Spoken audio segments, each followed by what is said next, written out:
Pride and Prejudice by Jane Austen. Chapter 1.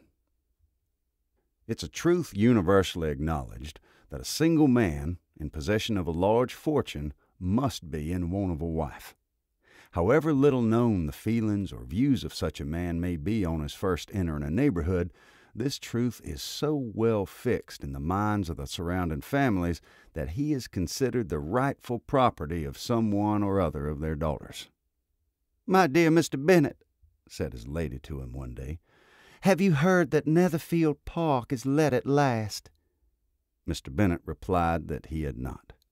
"But it is," returned she, "for Mrs. Long has just been there, and she told me all about it." Mr. Bennet made no answer. "Do you not want to know who has taken it?" cried his wife impatiently.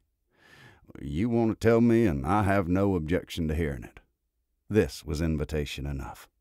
"Why, my dear, you must know Mrs. Long says that Netherfield is taken by a young man of large fortune from the north of England, that he came down on Monday in a chaise and four to see the place, and was so much delighted with it that he agreed with Mr. Morris immediately that he is to take possession before Michaelmas, and some of his servants are to be in the house by the end of the week." "What's his name?" "Bingley." "Is he married or single?" "Oh, single, my dear, to be sure. A single man of large fortune, 4,000 or 5,000 a year. What a fine thing for our girls!" "How so? How can it affect him?" "My dear Mr. Bennet," replied his wife, "how can you be so tiresome? You must know that I am thinking of his marrying one of them." "Is that his design in settling here?" "Design? Nonsense! How can you talk so? But it is very likely that he may fall in love with one of them, and therefore you must visit him as soon as he comes." "I see no occasion for that. You and the girls may go, or you may send them by themselves, whichever will still be better, for you are as handsome as any of them. Mr. Bingley may like you the best of the party." "In such cases a woman has not often much beauty to think of." "But, my dear, you must indeed go and see Mr. Bingley when he comes into the neighborhood." "It is more than I engaged for, I assure you." "But consider your daughters. Only think of what an establishment it would be for one of them. Sir William and Lady Lucas are determined to go merely on that account, for in general, you know, they visit no newcomers. Indeed, you must go, for it will be impossible for us to visit if you do not." "I desire you will do no such thing. Lizzie is not a bit better than the others, and I am sure she is not half so handsome as Jane, nor half so good-humored as Lydia, but you are always giving her the preference." "They have none of 'em much to recommend 'em," replied he. "They're all silly and ignorant like other girls, but Lizzie has something more of a quickness than her sisters." "Mr. Bennet, how can you abuse your own children in such a way? You take delight in vexing me. You have no compassion for my poor nerves." "You mistake me, my dear. I have a high respect for your nerves. They're my old friends. I've heard you mention 'em with consideration these last 20 years at least." Mr. Bennet was so odd a mixture of quick parts, sarcastic humor, reserve, and caprice that the experience of 23 years had been insufficient to make his wife understand his character. Her mind was less difficult to develop. She was a woman of mean understanding, little information, and uncertain temper. When she was discontented, she fancied herself nervous. The business of her life was to get her daughters married. Its solace was visiting and news. Chapter 2. Mr. Bennet was among the earliest of those who waited on Mr. Bingley. He had always intended to visit him, though to the last always assuring his wife that he should not go. Until the evening after the visit was paid, she had no knowledge of it. It was then disclosed in the following manner. Observing his second daughter employed in trimming a hat, he suddenly addressed her with, "I hope Mr. Bingley will like it, Lizzie."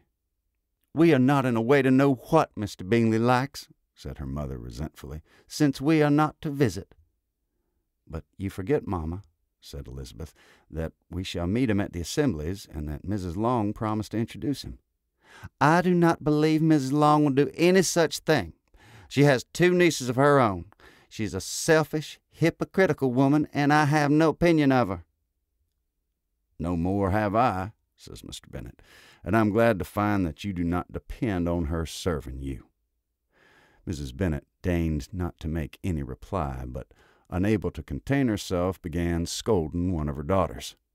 "Don't keep coughing so, Kitty, for heaven's sake. Have a little compassion on my nerves. You tear 'em to pieces." "Kitty has no discretion in her coughs," said her father. "She times them ill." "I do not cough for my own amusement," replied Kitty fretfully. "When is your next ball to be, Lizzie?" "Tomorrow fortnight." "Ah, so it is," cried her mother, "and Mrs. Long does not come back till the day before, so it will be impossible for her to introduce him, for she will not know him herself." "Then, my dear, you may have the advantage of your friend and introduce Mr. Bingley to her." "Impossible, Mr. Bennet, impossible. When I am not acquainted with him myself, how can you be so teasing?" "I honor your circumspection. A fortnight's acquaintance is certainly very little. One cannot know what a man really is by the end of a fortnight. But if we do not venture, somebody else will, and after all, Mrs. Long and her daughters must stand their chance, and therefore, as she will think it an act of kindness if you decline the office, I will take it on myself." The girls stared at their father. Mrs. Bennet said only, "Nonsense, nonsense." "What can be the meaning of that emphatic exclamation?" cried he. "Do you consider the forms of introduction and the stress that is laid on 'em as nonsense? I cannot quite agree with you there. What say you, Mary? For you're a young lady of deep reflection, I know, and read great books and make extracts." Mary wished to say something sensible, but knew not how. "While Mary is adjusting her ideas," he continued, "let us return to Mr. Bingley." "I'm sick of Mr. Bingley," cried his wife. "I'm sorry to hear that. And why did you not tell me that before? If I'd have known as much this morning, I certainly would not have called on him. It is very unlucky, but as I have actually paid the visit, we can't escape the acquaintance now." The astonishment of the ladies was just what he wished, that of Mrs. Bennet perhaps surpassing the rest, though when the first tumult of joy was over she began to declare that it was what she had expected all the while. "How good it was in you, dear Mr. Bennet! But I knew I should persuade you at last. I was sure you loved your girls too well to neglect such an acquaintance. Well, how pleased I am. It is such a good joke, too, that you should have gone this morning and never said a word about it till now." "Now, Kitty, you may cough as much as you please," said Mr. Bennet, and as he spoke he left the room, fatigued with the raptures of his wife. "What an excellent father you have, girls," she said when the door was shut. "I do not know how you will ever make him amends for his kindness, or me either, for that matter.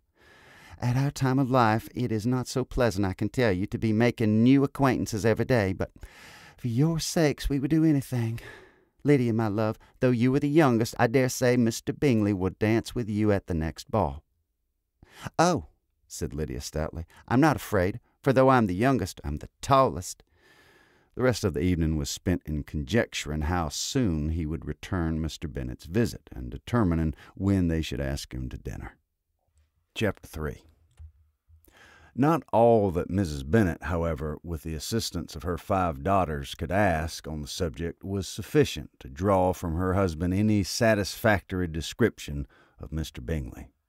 They attacked him in various ways, with bare-faced questions, ingenious suppositions, and distant surmises, but he eluded the skill of them all, and they were at last obliged to accept the second-hand intelligence of their neighbor, Lady Lucas. Her report was highly favorable. Sir William had been delighted with him. He was quite young, wonderfully handsome, extremely agreeable, and, to crown the whole, he meant to be at the next assembly with a large party. Nothing could be more delightful. To be fond of dancing was a certain step toward falling in love, and very lively hopes of Mr. Bingley's heart were entertained. "If I can but see one of my daughters happily settled at Netherfield," said Mrs. Bennet to her husband, "and all the others equally well married, I shall have nothing left to live for." In a few days, Mr. Bingley returned Mr. Bennet's visit and sat about 10 minutes with him in his library. He had entertained hopes of being admitted to a sight of the young ladies, of whose beauty he had heard much about, but he only saw the father. The ladies were somewhat more fortunate, for they had the advantage of ascertaining from an upper window that he wore a blue coat and rode a black horse. An invitation to dinner was soon afterwards dispatched, and already had Mrs. Bennet planned the courses that were to do credit to her housekeeping, when an answer arrived which deferred it all. Mr. Bingley was obliged to be in town the following day, and consequently unable to accept the honor of their invitation, etc. Mrs. Bennet was quite disconcerted. She could not imagine what business he could have in town so soon after his arrival in Hertfordshire, and she began to fear that he might be always flying about from one place to another and never settled at Netherfield as he ought to be. Lady Lucas quieted her fears a little by starting the idea of his being gone to London only to get a large party for the ball, and a report soon followed that Mr. Bingley was to bring 12 ladies and 7 gentlemen with him to the assembly. The girls grieved over such a number of ladies, but were comforted the day before the ball by hearing that instead of 12, he brought only 6 with him from London, his 5 sisters and a cousin. And when the party had entered the assembly room, it consisted of only 5 together: Mr. Bingley, his 2 sisters, the husband of the eldest, and another young man. Mr. Bingley was good-looking and gentlemanlike. He had a pleasant countenance and easy, unaffected manners. His sisters were fine women, with an air of decided fashion. His brother-in-law, Mr. Hurst, merely looked the gentleman, but his friend, Mr. Darcy, soon drew the attention of the room by his fine, tall person, handsome features, noble mien, and the report, which was in general circulation within 5 minutes after his entrance, of his having 10,000 a year. The gentleman pronounced him to be a fine figure of a man. The ladies declared he was much handsomer than Mr. Bingley, and he was looked at with great admiration for about half the evening, till his manners gave a disgust which turned the tide of his popularity. For he was soon discovered to be proud, to be above his company, and above being pleased, and not all his large estate in Derbyshire could have then saved him from having a most forbidden, disagreeable countenance, and being unworthy to be compared with his friend. Mr. Bingley had soon made himself acquainted with all the principal people in the room. He was lively and unreserved, danced every dance, was angry that the ball closed so early, and talked of giving one himself at Netherfield. Such amiable qualities must speak for themselves. What a contrast between him and his friend! Mr. Darcy danced only once with Mrs. Hurst and once with Miss Bingley, declined being introduced to any other lady, and spent the rest of the evening in walking about the room, speaking occasionally to one of his own party. His character was decided. He was the proudest, most disagreeable man in the world, and everybody hoped that he would never come there again. Amongst the most violent against him was Mrs. Bennet, whose dislike of his general behavior was sharpened into particular resentment by his having slighted one of her daughters.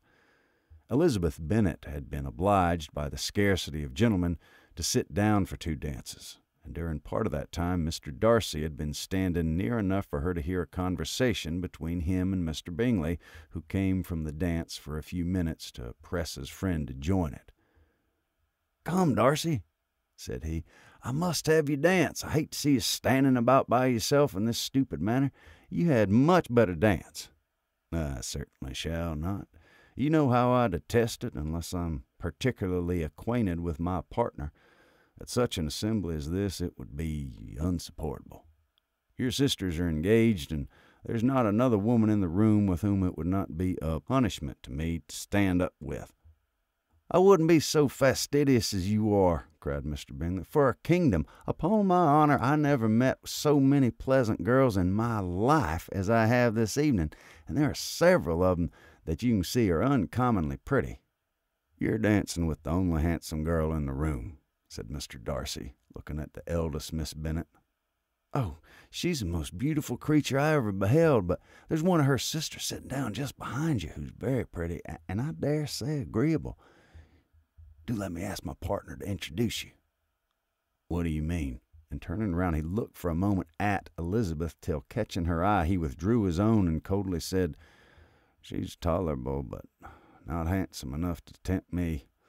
I'm in no humor at present to give consequence to young ladies who are slighted by other men. You better return to your partner and enjoy her smiles, for you're wasting your time with me." Mr. Bingley followed his advice. Mr. Darcy walked off, and Elizabeth remained with no very cordial feelings towards him. She told the story, however, with great spirit among her friends, for she had a lively, playful disposition which delighted in anything ridiculous. The evening altogether passed off pleasantly to the whole family. Mrs. Bennet had seen her eldest daughter much admired by the Netherfield party. Mr. Bingley had danced with her twice, and she had been distinguished by his sisters. Jane was as much gratified by this as her mother could be, though in a quieter way. Elizabeth felt Jane's pleasure. Mary had heard herself mentioned to Miss Bingley as the most accomplished girl in the neighborhood, and Catherine and Lydia had been fortunate enough never to be without partners, which was all that they had yet learnt to care for at a ball. They returned, therefore, in good spirits to Longbourn, the village where they lived, and which they were the principal inhabitants. They found Mr. Bennet still up. With a book he was regardless of time, and on the present occasion he had a good deal of curiosity as to the events of an evening which had raised such splendid expectations. He had rather hoped that his wife's views on the stranger would be disappointed, but he soon found out that he had a different story to hear. "Oh, my dear Mr. Bennet," she said as she entered the room, "we've had a most delightful evening, a most excellent ball. I wish you'd been there. Jane was so admired, nothing could be like it. Everybody said how well she looked, and Mr. Bingley thought her quite beautiful and danced with her twice. Only think of that, my dear. He actually danced with her twice, and she was the only creature in the room that he asked a second time. First of all, he asked Miss Lucas. I was so vexed to see him stand up with her, but, however, he did not admire her at all. Indeed, nobody can, you know, and he seemed quite struck with Jane as she was going down to the dance. So he inquired who she was, and got introduced, and asked her for the 2 next. Then the 2 3rd he danced with Miss King, and the 2 4th with Maria Lucas, and the 2 5th with Jane again, and the 2 6th with Lizzie, and the Bullinger. If he had any compassion for me," cried her husband impatiently, "he would not have danced half so much. For God's sake, say no more of his partners. Oh, that he'd sprained his ankle in the first place." "Oh, my dear, I'm quite delighted with him. He's so excessively handsome, and his sisters are charming women. I never in my life saw anything more elegant than their dresses. I dare say the lace upon Mrs. Hurst's gown—" Here she was interrupted again. Mr. Bennet protested against any description of finery. She was therefore obliged to seek another branch of the subject, and related, with much bitterness of spirit and some exaggeration, the shocking rudeness of Mr. Darcy. "But I can assure you," she added, "that Lizzie does not lose much by not suiting his fancy, for he is a most disagreeable, horrid man, not at all worth pleasing, so high and so conceited that there was no enduring him. He walked here and he walked there, fancying himself so very great, not handsome enough to dance with. I wish you'd been there, my dear, to have given him one of your set-downs. I quite detest the man." Chapter 4. When Jane and Elizabeth were alone, the former, who had been cautious in her praise of Mr. Bingley before, expressed to her sister just how very much she admired him. "He is just what a young man ought to be," she said, "sensible, good-humored, lively, and I never saw such happy manners, so much ease with such perfect good breeding. He's also handsome, replied Elizabeth, which a young man ought likewise to be, if he possibly can. His character is thereby complete. I was very much flattered by his asking me to dance a second time. I did not expect such a compliment. Did you not? I did for you. That is one great difference between us. Compliments always take you by surprise, and me never. What could be more natural than his asking you again? He could not help seeing that you were about 5 times as pretty as every other woman in the room. No thanks to his gallantry for that. Well, he certainly is very agreeable, and I give you leave to like him. You have liked many a stupider person. Dear Lizzie! Oh, you are a great deal too apt, you know, to like people in general. You never see a fault in anybody. All the world are good and agreeable in your eyes. I never heard you speak ill of a human being in your life. I would not wish to be hasty in censuring anyone, but I always speak what I think. I know you do. And it's that which makes the wonder, with your good sense to be so honestly blind to the follies and nonsense of others. Affectation of candor is common enough, one meets with it everywhere, but to be candid without ostentation or design, to take the good of everybody's character and make it better still, and say nothing of the bad, belongs to you alone. And so you like this man's sisters, too, do you? Their manners are not equal to his. Certainly not, at first, but they are very pleasing women when you converse with them. Miss Bingley has to live with her brother and keep his house, and I am much mistaken if we shall not find a very charming neighbor in her. Elizabeth listened in silence, but was not convinced.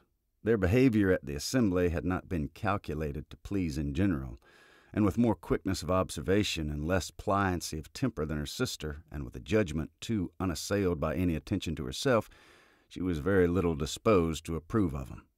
They were in fact very fine ladies, not deficient in good humor when they were pleased, nor in the power of making themselves agreeable when they chose it, but proud and conceited. They were rather handsome, had been educated in one of the first private seminaries in town, had a fortune of £20,000, were in the habit of spending more than they ought, and of associating with people of rank, and were therefore in every respect entitled to think well of themselves and meanly of others. They were of a respectable family in the north of England, a circumstance more deeply impressed on their memories than that their brother's fortune and their own had been acquired by trade. Mr. Bingley inherited property to the amount of nearly £100,000 from his father, who had intended to purchase an estate, but did not live to do it. Mr. Bingley intended it likewise, and sometimes made choice of his country, but as he was now provided with a good house and the liberty of a manor, it was doubtful to many of those who best knew the easiness of his temper whether he might not spend the remainder of his days at Netherfield and leave the next generation to purchase. His sisters were anxious for his having an estate of his own, but though he was now only established as a tenant, Miss Bingley was by no means unwilling to preside at his table, nor was Mrs. Hurst, who had married a man of far more fashion than fortune, less disposed to consider his house as her home when it suited her. Mr. Bingley had not been of age 2 years when he was tempted by an accidental recommendation to look at Netherfield House. He did look at it, and into it for half an hour, was pleased with the situation and the principal rooms, satisfied with what the owner said in its praise, and took it immediately. Between him and Darcy there was a very steady friendship, in spite of great opposition of character. Mr. Bingley was endeared to Darcy by the easiness, openness, and ductility of his temper, though no disposition could offer a greater contrast to his own, and though with his own he never appeared dissatisfied. On the strength of Darcy's regard, Bingley had the firmest reliance, and of his judgment the highest opinion. In understanding, Darcy was the superior. Bingley was by no means deficient, but Darcy was clever. He was at the same time haughty, reserved, and fastidious, and his manners, though well-bred, were not inviting. In that respect his friend had greatly the advantage. Bingley was sure of being liked wherever he appeared. Darcy was continually given offense. The manner in which they spoke of the Meryton assembly was sufficiently characteristic. Bingley had never met with more pleasant people or prettier girls in his life. Everybody had been most kind and attentive to him. There had been no formality, no stiffness. He had soon felt acquainted with all the room, and as to Miss Bennet, He could not conceive an angel more beautiful. Darcy, on the other hand, had seen a collection of people in whom there was little beauty and no fashion, for none of whom he felt the smallest interest, and from none received either attention or pleasure. Miss Bennet he acknowledged to be pretty, but she smiled too much. Mrs. Hurst and her sister allowed it to be so, but still they admired her and liked her, and pronounced her to be a sweet girl, and one whom they would not object to know more of. Miss Bennet was therefore established as a sweet girl, and their brother felt authorized by such commendation to think of her as he chose. Chapter 5. Within a short walk of Longbourn lived a family with whom the Bennets were particularly intimate. Sir William Lucas had been formerly in trade in Meryton, where he had made a tolerable fortune and risen to the honor of knighthood by an address to the king during his mayoralty. The distinction had perhaps been felt too strongly. It had given him a disgust to his business and to his residence in a small market town, and in quitting them both he had removed with his family to a house about a half a mile from Meryton, denominated from that period Lucas Lodge, where he could think with pleasure of his own importance and, unshackled by business, occupy himself solely with being civil to all the world. For though elated by his rank, it did not render him supercilious. On the contrary, he was all attention to everybody. By nature inoffensive, friendly, and obliging, his presentation at St. James's had made him courteous. Lady Lucas was a very good kind of woman, not too clever to be a valuable neighbor to Mrs. Bennet. They had several children. The eldest of them, a sensible, intelligent young woman about 27, was Elizabeth's intimate friend. That the Miss Lucases and the Miss Bennets should meet to talk over a ball was absolutely necessary, and the morning after the assembly brought the former to Longbourn to hear and to communicate. "You began the evening well, Charlotte," said Mrs. Bennet with civil self-command to Miss Lucas. "You were Mr. Bingley's first choice." "Yes, but he seemed to like his second better." "Oh, you mean Jane. I suppose because he danced with her twice. To be sure, that did seem as if he admired her. Indeed, I rather believe he did. I heard something about it, but I hardly know what. Something about Mr. Robinson." "Perhaps you mean what I overheard between him and Mr. Robinson. Did not I mention it to you? Mr. Robinson's asking him how he liked our Meryton assemblies, and whether he did not think there were a great many pretty women in the room, and which he thought the prettiest. And his answering immediately to the last question, 'Oh, the eldest Miss Bennet, beyond a doubt. There can be no two opinions on that point.'" "Oh, my word, well, that is very decided indeed. But, however, it may all come to nothing, you know." "My overhearings were more to the purpose than yours, Eliza," said Charlotte. "Mr. Darcy's not so well worth listening to as his friend is he? Poor Eliza, to be only just tolerable. I beg you would not put it into Lizzie's head to be vexed by his ill treatment, for he is such a disagreeable man that it would have been quite a misfortune to be liked by him. Mrs. Long told me last night that he sat close to her for half an hour without once opening his lips." "Are you quite sure, ma'am? Is not there a little mistake?" said Jane. "I certainly saw Mr. Darcy speaking to her." "Because she asked him at last how he liked Netherfield, and he could not help answering her. But she said she seemed quite angry at being spoken to." "Miss Bingley told me," said Jane, "that he never speaks much, unless among his intimate acquaintances. With them he is remarkably agreeable." "I do not believe a word of it, my dear. If he had been so very agreeable, he would have talked to Mrs. Long. But I can guess how it was. Everybody says that he is eat up with pride, and I dare say he heard somehow that Mrs. Long does not keep a carriage, and had to come to the ball in a hack chaise." "I do not mind his talking to Mrs. Long," said Miss Lucas, "but I wish he had danced with Eliza." "Another time, Lizzie," said her mother. "I would not dance with him if I were you. I believe, ma'am, I may safely promise you never to dance with him." "His pride," said Miss Lucas, "does not offend me so much as pride often does, because there's an excuse for it. One cannot wonder that so very fine a young man, with family, fortune, everything in his favor, should think highly of himself. if I may so express it, he has a right to be proud." "That's very true," replied Elizabeth, "and I could easily forgive his pride if he had not mortified mine." "Pride," observed Mary, who piqued herself upon the solidity of her reflections, "is a very common failing, I believe. By all that I have ever read, I am convinced that it is very common indeed, that human nature is particularly prone to it, and there are very few of us who do not cherish a feeling of self-complacency on the score of some quality or other, real or imaginary. Vanity, pride are different things. Though the words are often used synonymously, a person may be proud without being vain. Pride relates more to our opinion of ourselves, vanity to what we would have others think of us." "If I were as rich as Mr. Darcy," cried a young Lucas who came with his sisters, "I should not care how proud I was. I'd keep a pack of foxhounds, and I'd drink a bottle of wine a day." "Then you would drink a great deal more than you ought," said Mrs. Bennet, "and if I were to see you at it, I should take away your bottle directly."